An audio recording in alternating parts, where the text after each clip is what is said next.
Kenyans will now register to the new government health financing model under the Social Health Authority, which now comes as a replacement of the National Health Insurance Fund, NHIF. This is per the guidelines of the transition from NHIF to SHA provided by the Ministry of Health. Here's Ian Githuku with the details. Cabinet Secretary for Health Susan Nakumicha has led various stakeholders in the unveiling of the transition from the National Health Insurance Fund to the Social Health Authority.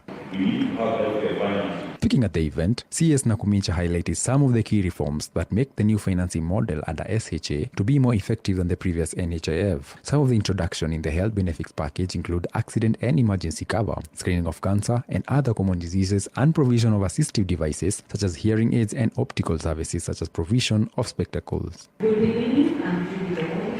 Saying that these were all not previously covered under NHIF, Nakumicha lauded the introduction of SHA, stating that it not only provides healthcare to those who are sick, but also helps those who are healthy to remain healthy. This evening is meant to be an interactive one.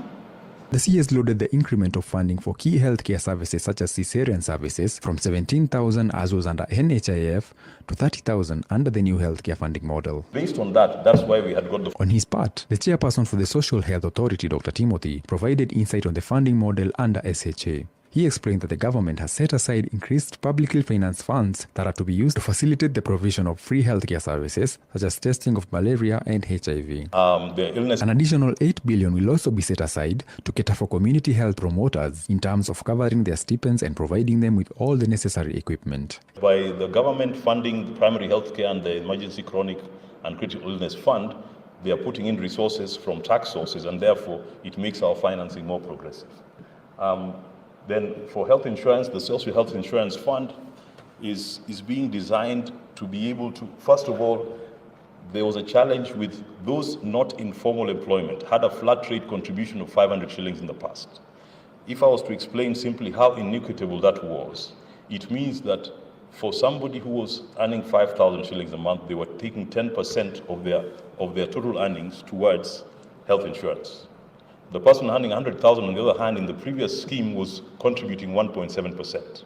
So that doesn't become equitable, because ideally it should be proportional, but even in terms of being progressive, they should, as your ability to pay increases, you should contribute a larger proportion of your pay towards healthcare needs. And that's the principle of social health insurance. He also added that one of the key benefits that will come with the new healthcare financing model is the provision of screening of cervical, breast, colon, and other several cancers, which were previously a major financial burden to patients. But we must... As per the Ministry of Health, SHA seeks to achieve part of the bottom-up transformational agendas, such as improving health as an enabler for economic transformation and the bidirectional causality between poverty and ill health. And I think from where I stand, we are progressing very well.